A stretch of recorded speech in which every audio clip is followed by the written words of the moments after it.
Okay, so I'd like to call this meeting to order of the Town Board, May 13th, 2020. Can we start with a salute to the flag?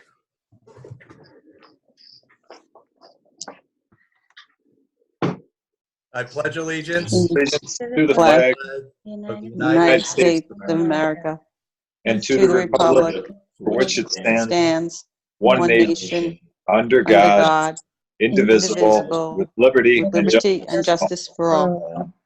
I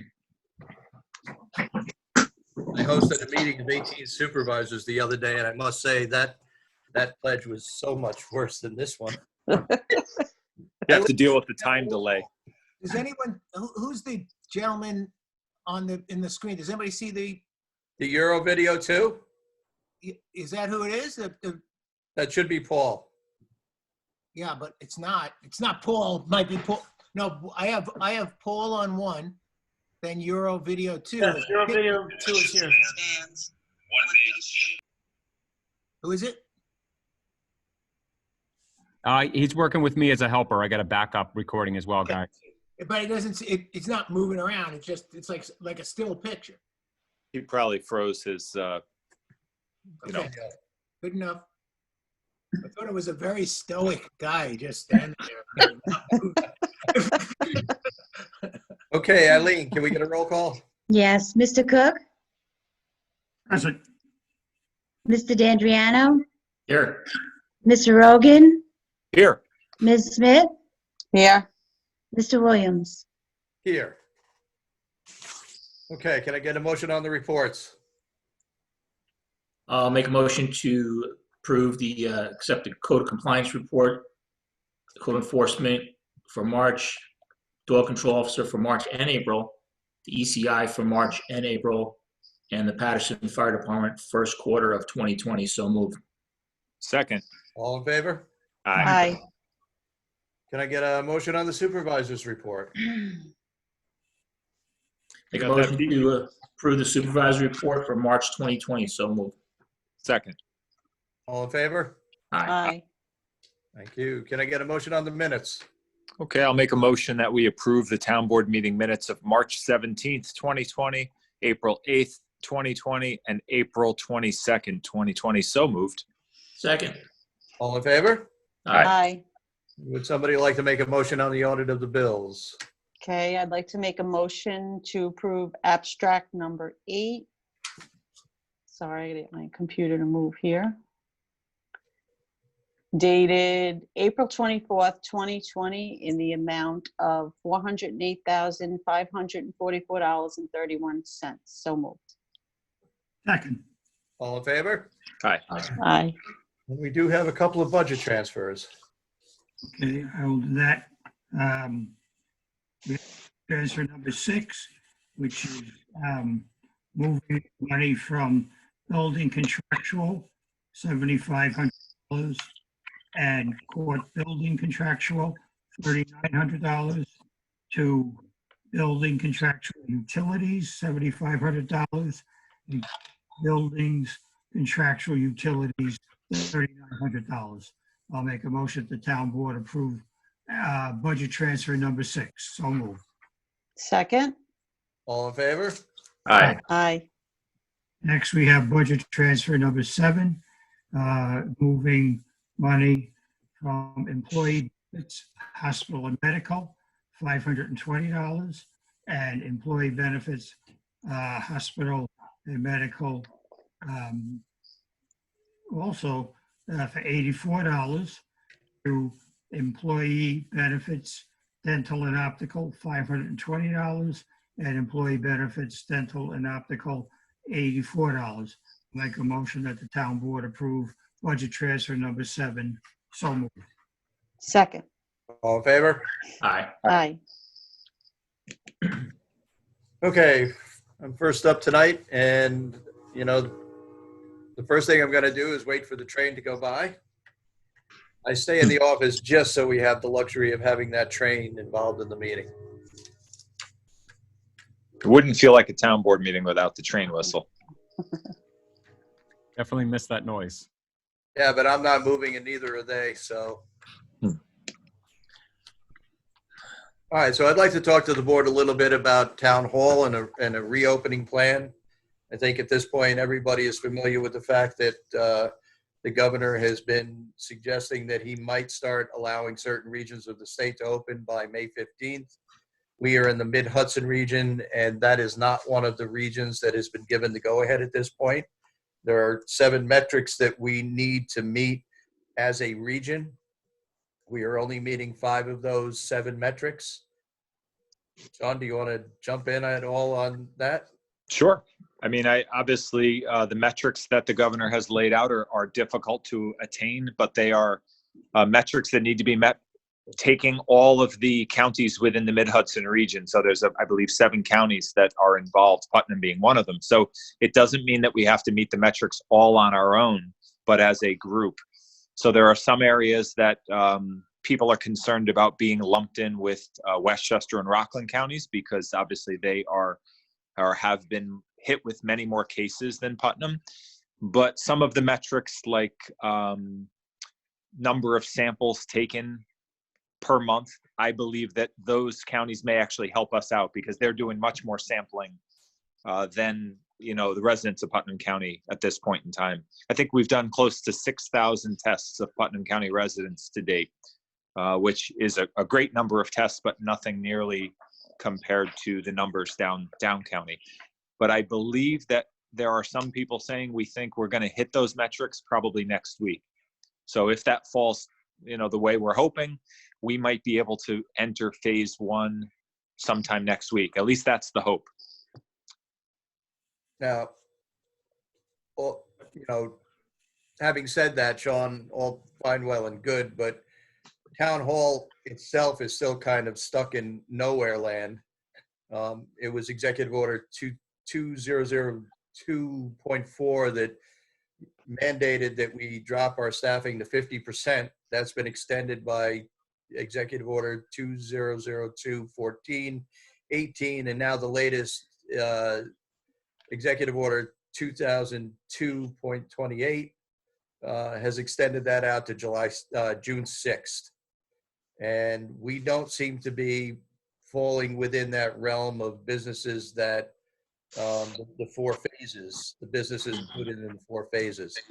So I'm not really clear as to what town hall should be doing. My opinion is that I think we probably should still maintain a reduced level of staffing, but we should start bringing people in. This week, I needed Lou back because we had some issues with code compliance, and I needed him to start coming in. And I've asked Donna to get ready to start coming in next week and staffing the office during the week. And certainly, they're going to have to ramp up quicker because they have grievance coming up by the end of May, and they're going to have to deal with that.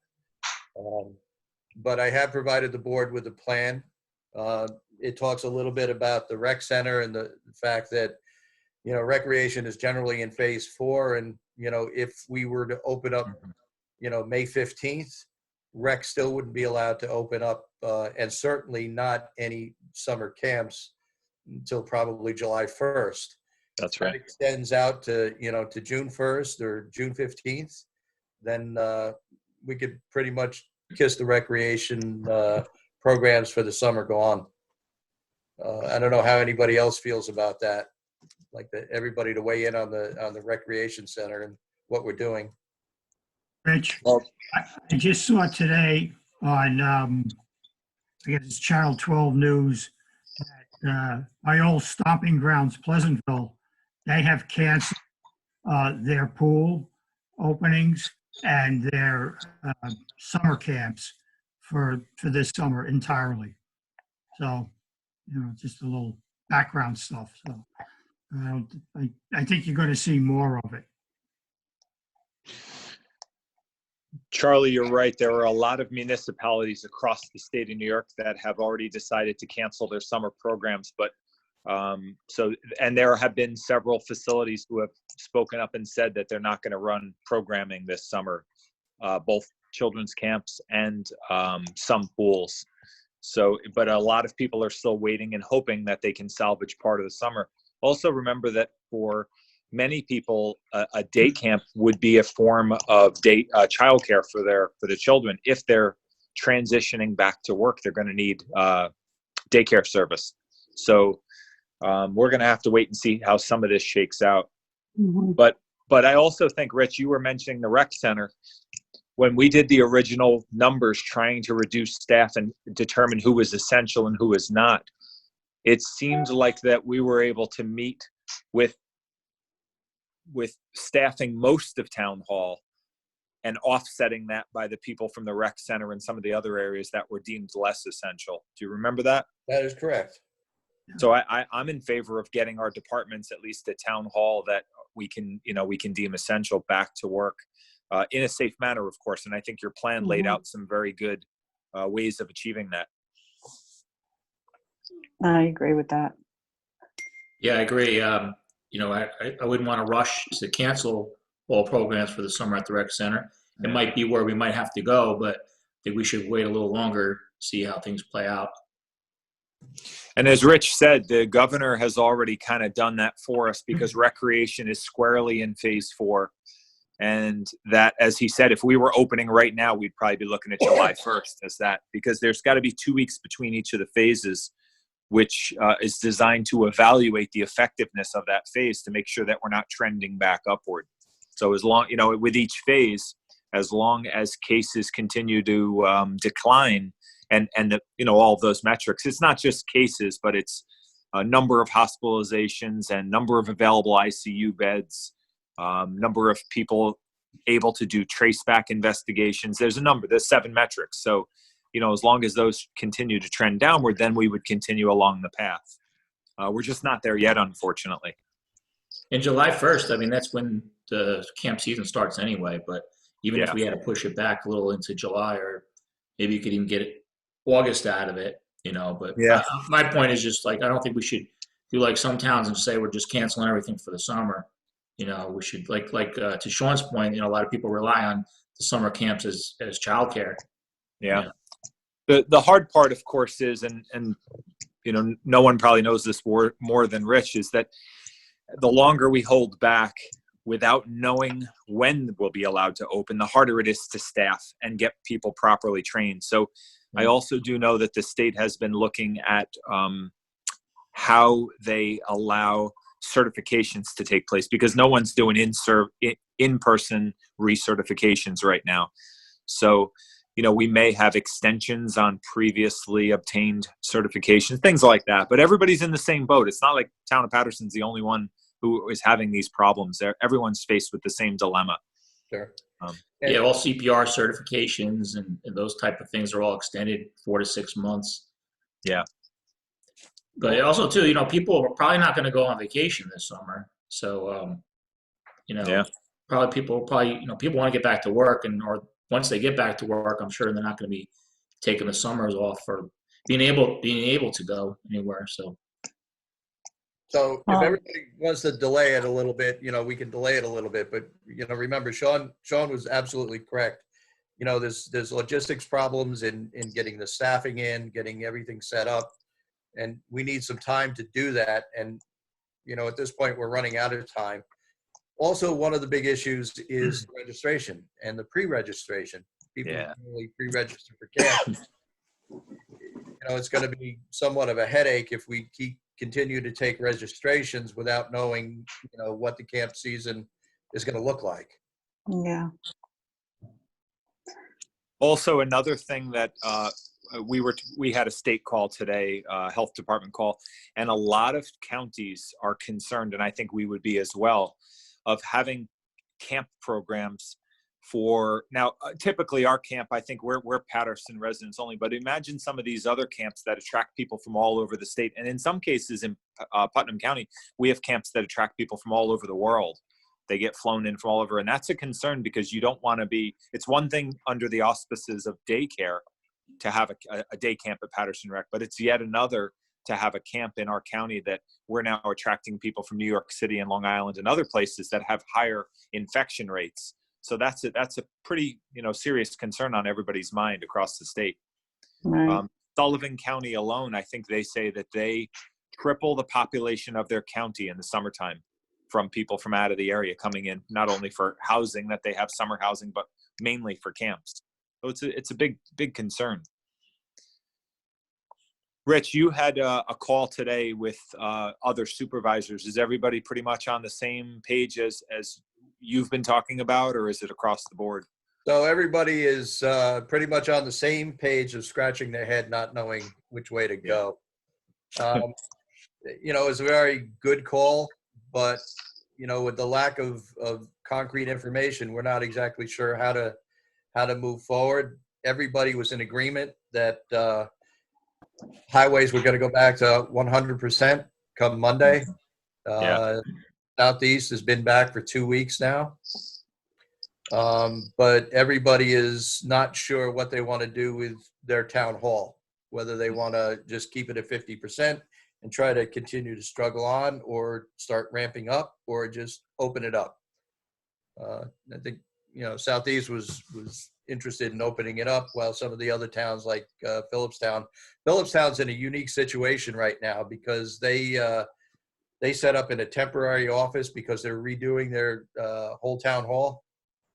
And so they're in a very tight space where they can't do social distancing with all the people. So they were thinking about, they're just gonna, you know, keep it down to a very reduced staff. Yeah. So. And Rich, you mentioned the executive orders. Is it your understanding, because there's so many different executive orders, is it your understanding that local government must also meet the 50%? There's not an exemption there for government and municipalities in any way? In other words, if we chose to fully staff town hall, are we in conflict with any of the executive orders, or are we allowed to do so because we're a government entity?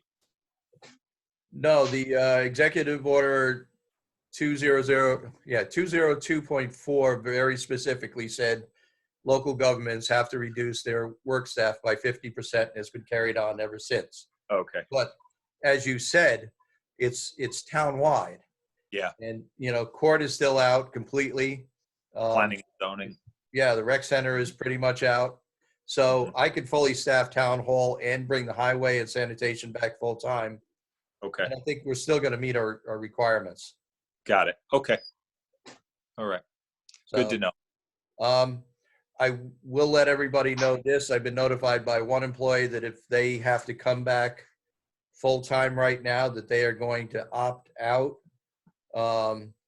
The Family Medical Leave Act was amended by the COVID Act, and employees now have the option of getting 12 weeks of 2/3 pay and stay home. And they get that option if they need to provide daycare for themselves. And herein lies the problem with getting people back to work with nothing to do with the kids. It's hard. Mhm. You know, it's not an employee or someone who just doesn't want to be at work, but somebody that's stuck with childcare issues, I'm sure. Right. Yeah. So that being the case, it's going to be very difficult for that department to operate. That was the sole person in the department. Mm.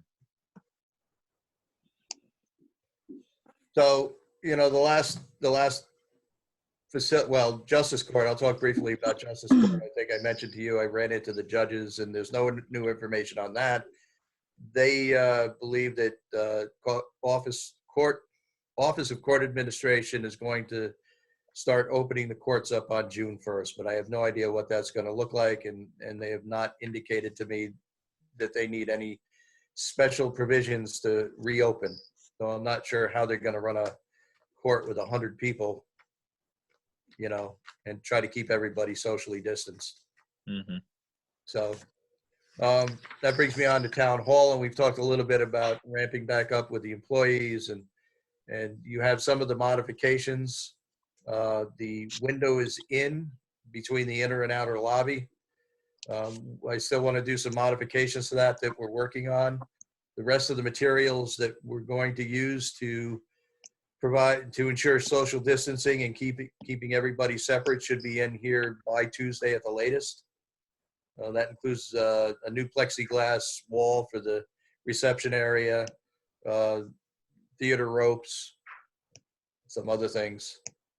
And, you know, by implementing all these things, I think that we can start having better interaction with the public, you know, and making town hall more accessible while keeping everybody safe. Mhm. So, has anyone been to the hospital since all of this? Because I had to go for the first time today, and they have one entrance and one exit. So I was thinking maybe we should consider doing something like that. So if they come in the back entrance, they can exit through the meeting room, you know, where they would come in to go to the meeting room. This way they're not walking past each other.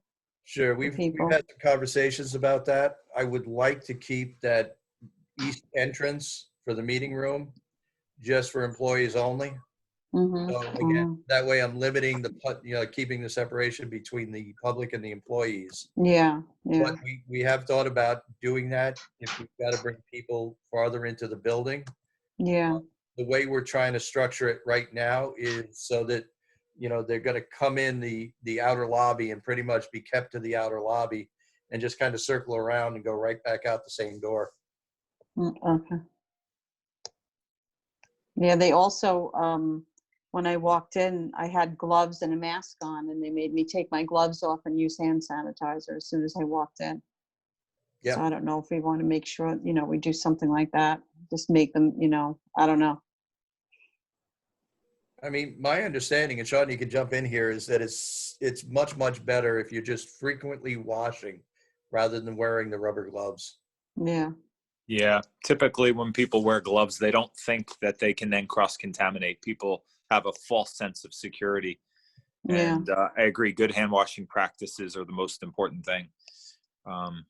And again, we can always ask people to wear face coverings when they're not going to be able to maintain social distancing. It's not requiring them at all times. It's saying in certain circumstances, it may be necessary, you know.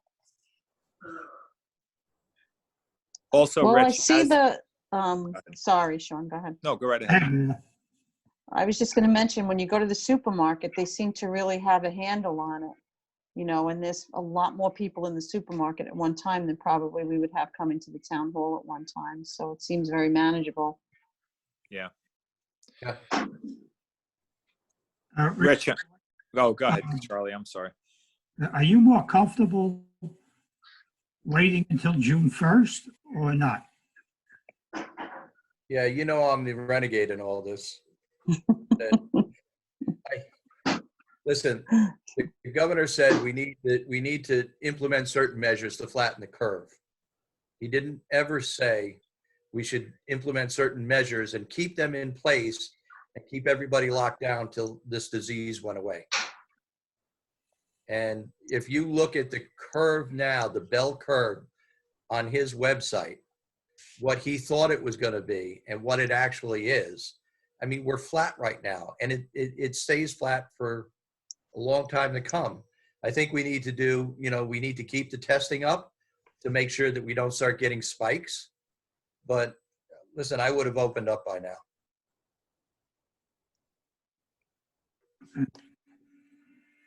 We can't keep it shut down forever. That's the reality. And, you know, I also think, let's face it, town hall is a space that we have control over. We can control where the public has access to and not.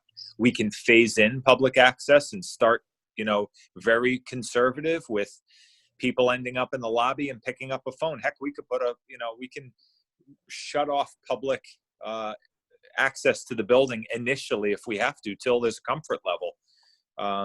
Also, I think we need to make sure that employees realize that they need to take a little bit of ownership for their own workspaces in terms of, you know, we can provide them the materials they need, but they should be, especially if they haven't been to work in a while, they should be cleaning their own work surfaces. You know, and they all, Shaw, they all are. They all have sanitizer, they all have wipes, and they all are. But there's people that haven't even been at work in a while, aren't there? Oh, yeah. Yeah. So what I mean is, when they return to work, people who haven't been in a while, they should take a moment to, you know, to take care of their own area. Albeit that the town of Patterson has some of the best cleaning staff I've ever seen compared to some other areas, but they do actually get areas cleaned pretty well. But just to point out, Donna and Amanda had to come in last week for a Mhm. little bit of time. And they hadn't been in for a while. And the first thing they did is wipe the whole office down. Yeah, wipe the doorknobs, Yeah. But then also we need to remind the employees, because there's always people that are going to say, oh my gosh, when was the last time the building was cleaned, and how are things being done, and how am I going to be protected? And we keep going back to most of the studies which say that this virus doesn't last on, resilient surfaces like desks and countertops and things for more than a couple of days at best. So just by being closed over the weekend, there's a level of protection. Yes. So, and I think that's important that we help educate the staff on that. But I think with the plan you laid out here, I think we could open up town hall and keep the employees as well as the residents safe. I think it's a good plan. Thank Yeah. you. Oh, okay. Whenever you're ready, Oh, okay. I've shared this with both of the other supervisors, and they are all I'm on a doing very meeting. similar things in their town hall. Tomorrow, whatever. Mhm. I just want to know. Five. And what am I hearing? We need a guest appearance, Mary. There's It's a my mute dad. button. There's a He's mute in his button on the corner. pajamas. Oh, sorry. I'm on my iPad, I told you. I'm not used to this one. They said they heard a guest in the.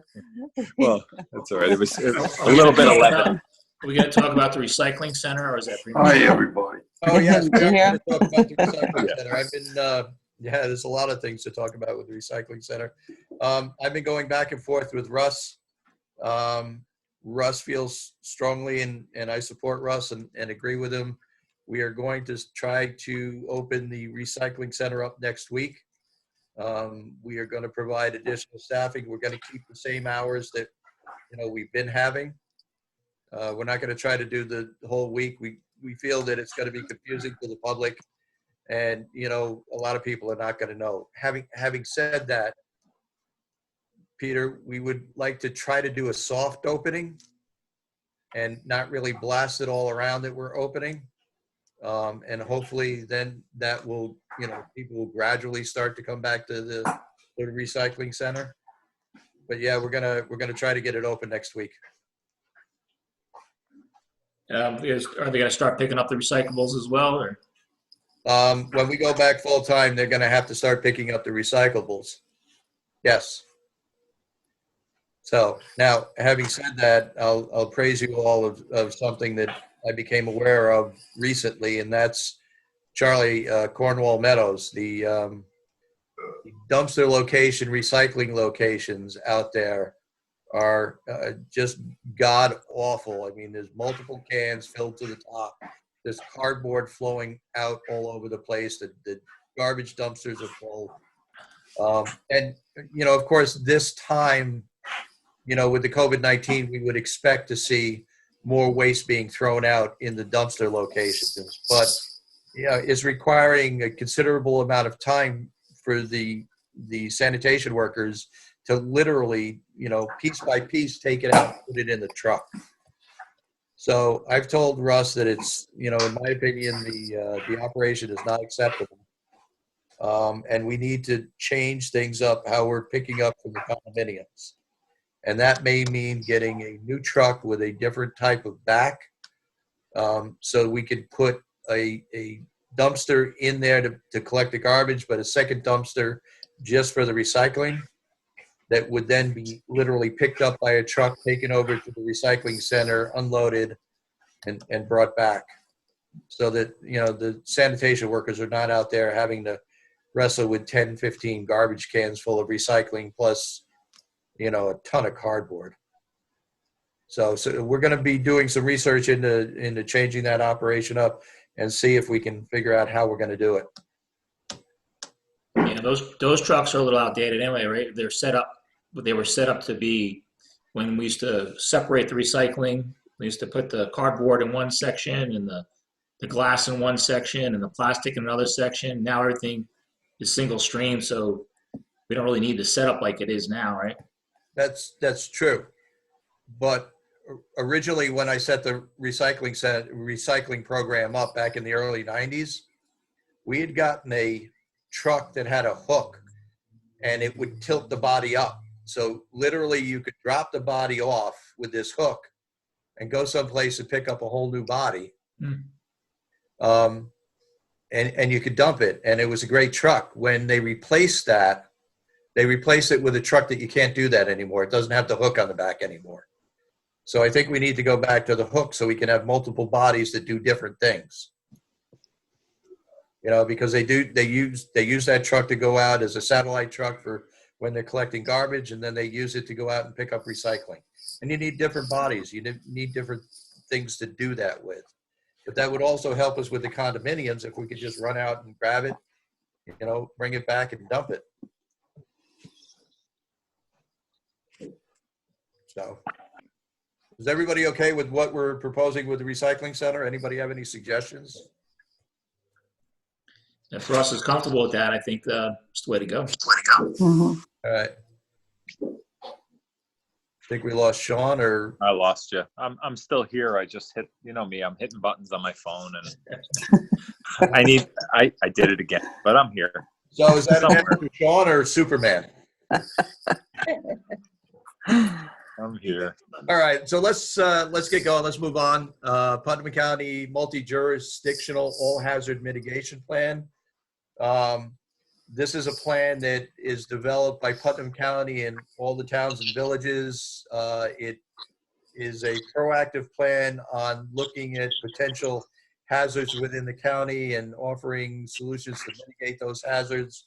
We can use that then to try to get funding to do some of that mitigation.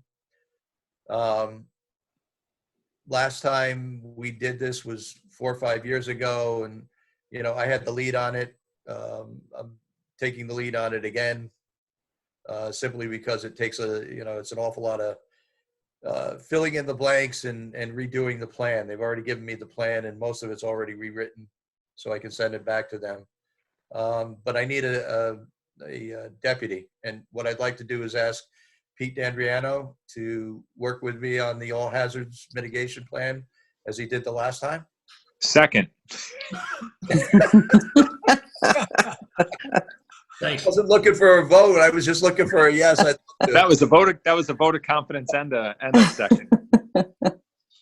But well, let's finish this first before I comment. Pete, you up for it? Yeah, I talked to Rich about it already. It was pretty much what we did last time, so Yeah. I'd be happy to. Great. All right, I'll be sending you a whole bunch of stuff tomorrow. Okay. Thank you. Rich, sorry.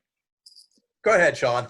I'm guessing that this must come around for multiple agencies at the same time, because the county just also organized a committee of people to evaluate countywide hazard mitigation plans. And I think we're supposed to be meeting in a couple of days, next week, I think, to start the process, because I'm the representative from my agency for that. We already filled out like a pre-survey for it in terms of what hazards we may want to see added to the plan, dropped from the plan, etc. I've never been involved in one of these before, but I'm looking forward to it. So, you know. Well, I can tell you the last time we did the plan, we did not think pandemic. I bet you it gets in the plan this time. Yeah. Yeah. Maybe we'll take it out, and that means that'll protect us from it, but I doubt it. Yeah. Okay. Charlie, you had something? No, I'm good. Mary? No, I'm good. Okay, Mary, you're up. Okay, so it looks like the copier on the second floor is a little outdated. It's there for 13 years. And we have a proposal from Neubauer to replace the copier along with an annual contract. So I'm going to make a motion to approve the purchase of the new copier in the amount not to exceed more than $6,700. So moved. Second.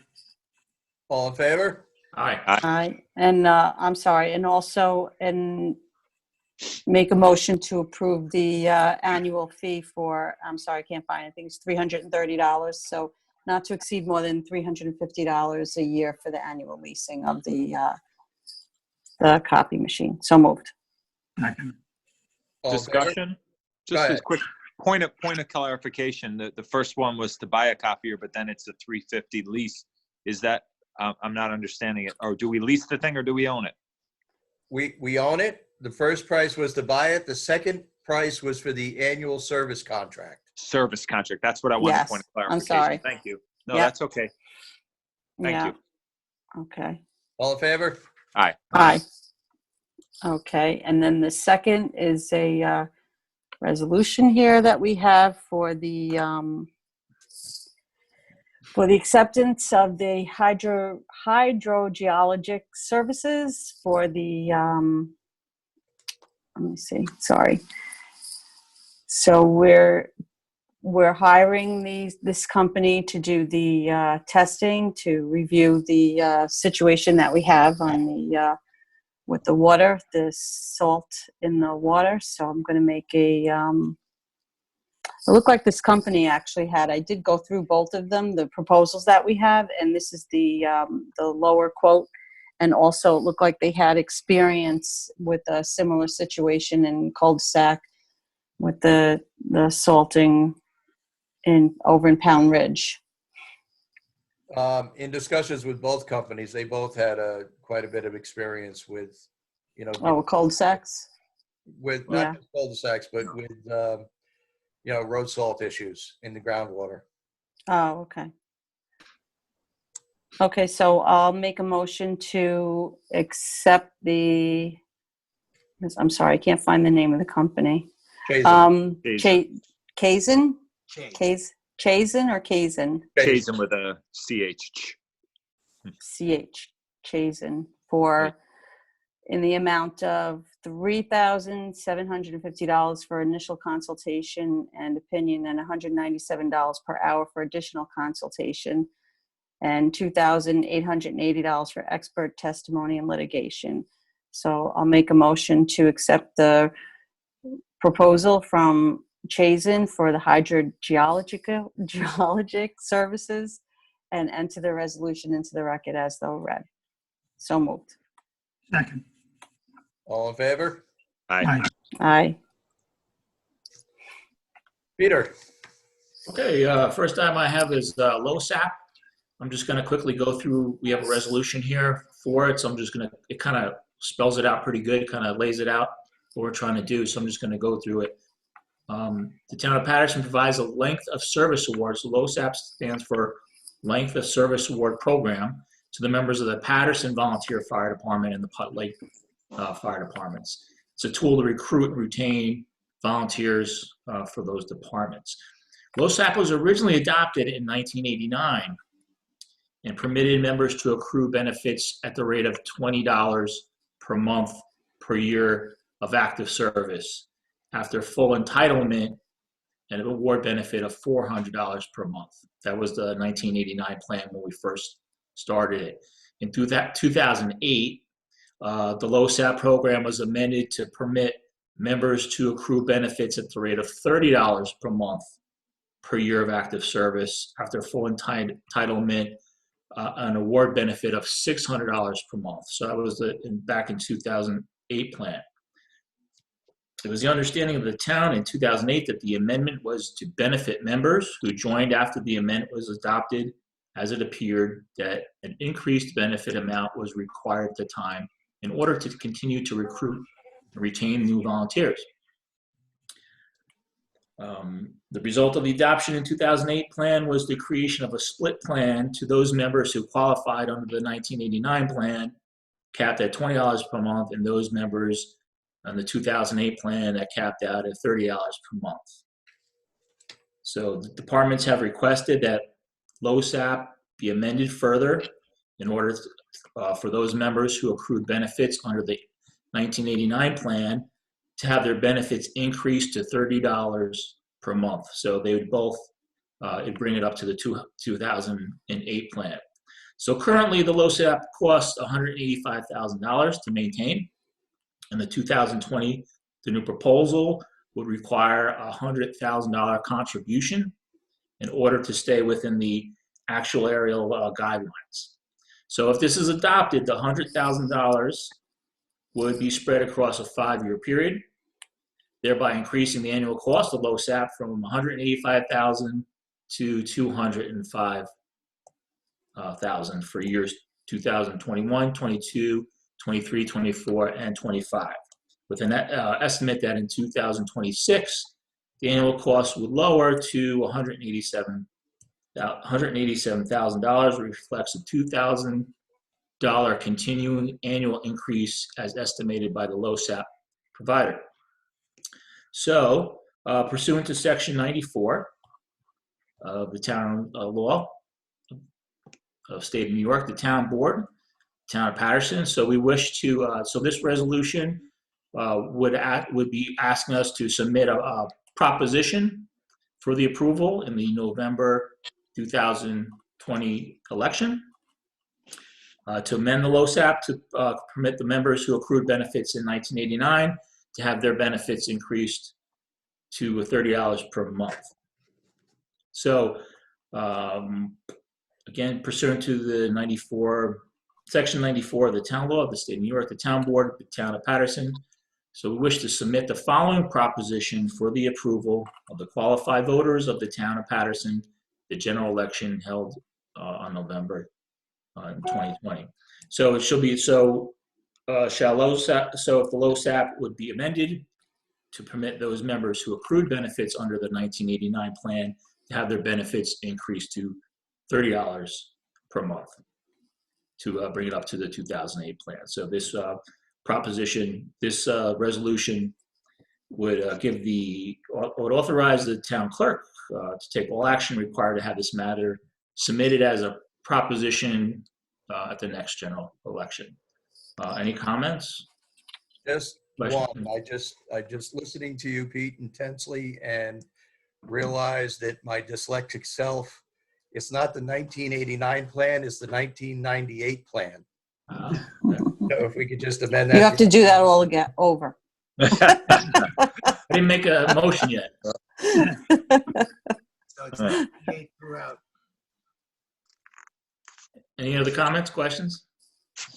So I'd like to make a motion to accept the resolution with the changes, to change it to from the 1989 plan to the 1998 plan, and accept it otherwise as written and enter into the records as read. So moved. Second.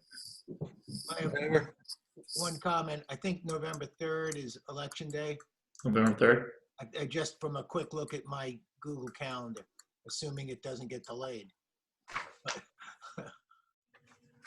So I think we could say November 3rd. I think it's far enough in the future, optimistically, not to have to say or such other date as the general election may be held on, which is a possibility. Can we just leave it as the 2020 election day? You know, or the General election. 2020 general election. That would be great. That'd be the way to do it. We're all okay with that change? Of course. Yeah, All right, all in favor? aye. Okay. All right. My next item is the food drive that they're doing this Saturday. So the United Way is coordinating with all the towns in Putnam County to do food drives throughout the county this Saturday, May 16th. It starts from 9 a.m. to 1 p.m. So there's multiple locations throughout the county that people can come and donate food. The United Way is coordinating it, but all the donations are going to go to their local food pantries. So we're doing our food drive at the Patterson Town Hall, again from 9 a.m. to 1 p.m. And our food drive is going to benefit the Patterson Presbyterian food pantry. So the idea is, at the end of the day, we're going to take all the food that's collected and drive it right over to the Patterson food pantry and give them the donation. What they're looking for is rice, mac and cheese, pasta, spaghetti sauce, cereal, peanut butter, jelly, canned beef stew, canned tuna and chicken, diapers, wipes, toiletries, personal hygiene products, paper products, cleaning products, canned fruit, and crackers. So please bring new non-perishable, those new non-perishable items anytime between 9 and 1 to the Patterson Town Hall. That is all I have. Okay, thank you, Peter. Charles? The next item on our agenda, recreation fee. This relates to fees in lieu of land when somebody subdivides or basically subdivides property or has a multiple housing project come in. And as you can see, town of Patterson is lower than basically all of our surrounding neighbors, with the exception of the town of Pauling. So I think it's on for us to think about raising the subdivision fees, and how much we would like to see the fee raised. Mr. Supervisor, will we have to do this tonight? Are you looking for tonight, or you want everybody to cogitate on this baby and come back? Well, listen, we can do it tonight if everybody's comfortable. What Charlie's referring to is a memo that I prepared for the board, my recommendation on raising both the recreation fees but also the subdivision fees.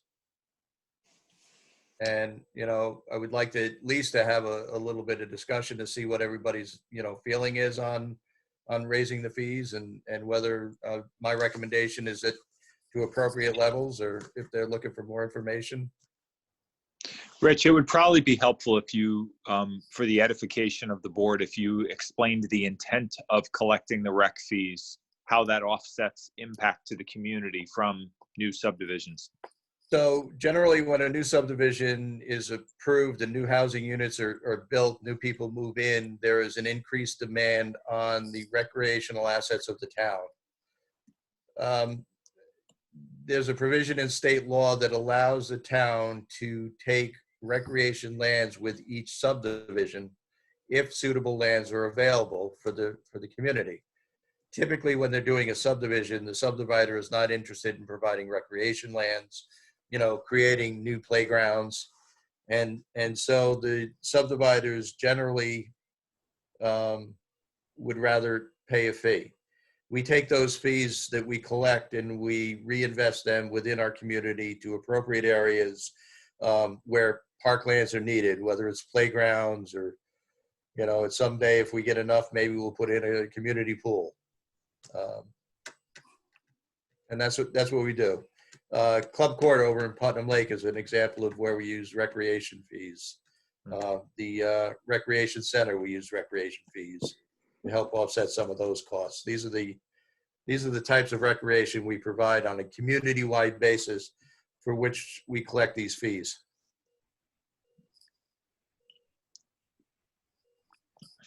And when do you recall the last time was that we made modifications to both of the fees you're referring to, rec fees for subdivisions and the actual subdivision fee itself? If I recall correctly, the rec fee was modified probably about 9 to 12 years ago.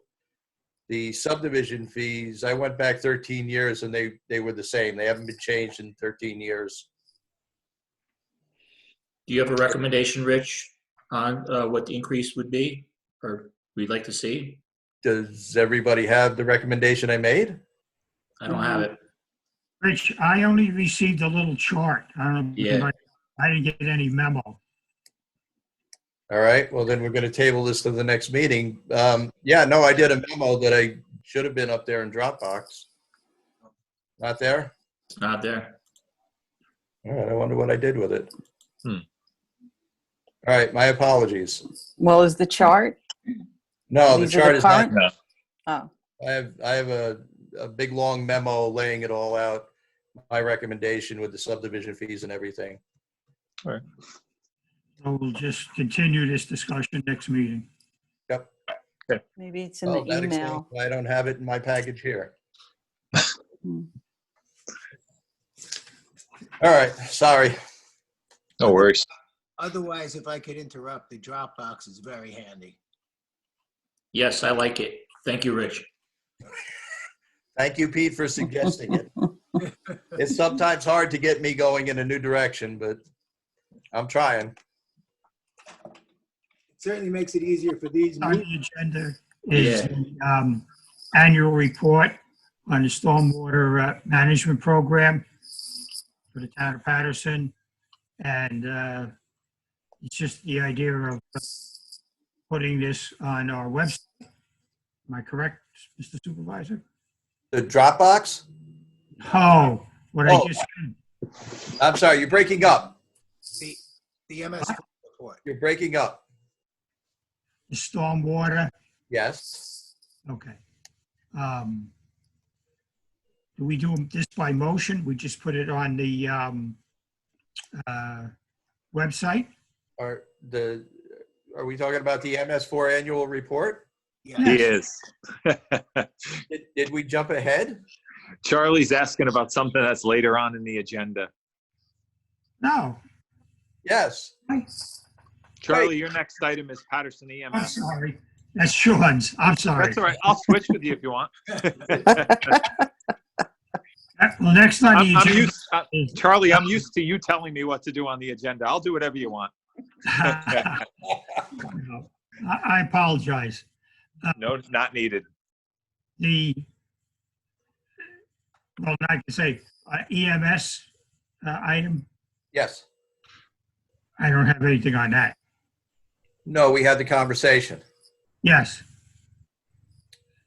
Oh, okay, okay. The conversation related to extending the additional stipend that we provided the EMTs with. It expires May 31st, and the conversation revolved around extending it to June 30th with the additional compensation for the EMTs. Subject to ratification by the EMS union, So correct? I'll make a motion that we extend the additional compensation for the EMTs through June 30th to 2020. So moved. Second. Subject to ratification by the union, Charlie? Subject, Is that how we did the first resolution? yes. Did we ever actually get ratification from the union on the previous one, Rich? Yes. Oh, I got okay. MOA from the union. Great. Can't imagine they'd be objectionable to their people making more money, but you never know. May not more. Just hypothetically. Yeah. All in favor? Aye. Aye. Aye. Thank you. I'll make the motion again. So moved. Second. All in favor? Aye. Aye again. You guys are funny. Well, stop recording at this point. Sean? Sean, Are you you're all up. set? You're all set, Charles? Okay. So the next item, what Charlie was referring to earlier, is that every year we file, or Rich files, I should say, with the DEC, our annual MS4 report. It covers the prior year's reporting period. It ends on March 9th of 2020. So essentially, we're reporting for the prior year's activities. This is the kind of report that contains information about what the town does under the MS4 program for phosphorus reduction primarily. And it does things like account for the public education that's provided via literature that's handed out at town hall, information provided through the website, the many different activities that Rich is involved with, and I know Russ is involved with, which relate to inspections and maintenance on our stormwater practices, and some of the other reviews of stormwater pollution prevention plans that the town, and again, I refer to Rich because Rich does most of the work on this. So this is something that summarizes the town's activities throughout the year. And so it will, with our approval, it will go to the DEC, and also it concurrently gets posted on the town's website under the Stormwater Management tab. And so I'll make a motion that we approve submission of the report with the appropriate copying to the town website. So moved. Second? All in favor? Aye. Aye. You left me hanging there for a while. I wasn't sure. Yeah, I dozed off for a second. Okay, other business. Any town board member have any other business they wish to bring up at this time? I don't have the memo in front of me, but I know we want to talk about Russ's request, correct, Rich? We do, and I don't have the memo in front of me. Do I need to get it? No, I can pull it up. I have it here. I just have to pull up a different email. Here it is. So we got an email or a letter from through Margot, and here it is. And essentially what they're saying is that they have had significant issues with one of their small dump trucks. They're getting leaking of the antifreeze into the engine, which sounds like some kind of head gasket issue or something. But essentially, the truck has outlived its useful life for the town. It's, of course, a concern to get it replaced. Normally, getting this truck replaced, it looks like with everything going on with COVID and ordering the truck, it would take pretty much about a half a year to get the thing delivered. But they did, and this is under state bid, of course, they did find the same type of truck that they can get locally through a company in Northeast Ford in Millerton, with the truck, the dump body, and the plow apparatus. And it looks like it would be a little bit less expensive than actually having it ordered and going through the normal route. So Russ is looking for approval to purchase the truck from Northeast Ford for $46,666 and the extended warranty on the truck for another $3,780. And they want to take it out of the capital equipment line that they currently have $50,000 in. So I'll make a motion to approve that purchase for Russ as outlined in the memo that we received today. So moved. All right, second. Any discussion? All in favor? Aye. Aye. Motion carries. Any other town board member have any other business? I just have a question. Yes. It's not really other business. It relates back to the food drive. Pete, with the different people that you've spoken with, and I know there have been many food drives around the county, and it's certainly a necessary thing to do right now where people are having difficulties. There's a lot of food insecurity right now, even in Putnam County. Have you heard from anyone how successful these food drives are in collecting food? Because I know they're very successful when they're giving food out. But I wondered, because people see, you know, when we see that people are hoarding food and buying more than they probably can use at the grocery store, I wonder how likely people are to give that food up to a food drive. Just a curiosity, kind of a question. Yeah, so I heard the Knights of Columbus did a food drive a week or so ago. It was very. Yep. They said it was very successful. They also have done some food drives. I know Amy Sage, legislature Amy Sage, and legislator Tony Adonisio have been doing some food drives and collecting, and they've been very successful from what I hear. Okay. This is a countywide one-day one, so when they did one when the Knights of Columbus did one, probably people, might have been some people from Patterson, people from Kent, some Carmel, Mayapack people might have all went over there. So Okay. It was one location with multiple locations around the county. I don't know. Yeah. Oh, it's definitely a good initiative. I think the ones that Amy Sage and Tony Adonisio did were actually the pickup. They helped set up the pickup locations, not drop off. It was the ones that were the resources or the foods given, I think, were obtained through the United Way and some of the wholesale food distributors. And that always gets me to my point when we see these collections. I know I said it when we were talking about storm recovery, that it always seems like it would be better if we could buy food in bulk and have people donate money so that you get better bang for your buck. If you understand where I'm saying, like we always see where people go and they buy a case of water, or they go and buy this or buy that. And it just seems terribly inefficient, not having the food drive, but it always seems like it'd be better for economies of scale to be able to have large orders placed for the items that people need. And Yeah. maybe we can, that might be a conversation to have at a later date about how we do this. I think some of the food banks also, they prefer getting money, cash, Yeah. because they can actually, they have outlets where they can buy in bulk together. Exactly. And, so $100 can get them $150 worth of food, and it can be stuff Yeah. that they really need. They do give you a list, but, when we've talked to the United Way, when they talked to the Patterson food pantry, Patterson was saying they actually, peanut butter and jelly is a big need. Wow. That's something they really need. So, Mm. they might get 20 cans of baked beans and, that they really need is peanut butter and jelly. So, but I think it's a good way. It's a good outlet of way. A lot of people are sitting home. They want to do something, if they go to run over to Acme Friday and buy a bunch of groceries and stop by on Saturday, it feels like they're part of something. They feel like they're doing something. So it gives them an opportunity. Yeah. So this is really being thrown together last minute. It's really been put together in a week, 10 days. So to be successful, we need everybody to, get it out on the street, spread the word as much as you can. But to your point, Sean, I've already had people dropping food off at town hall.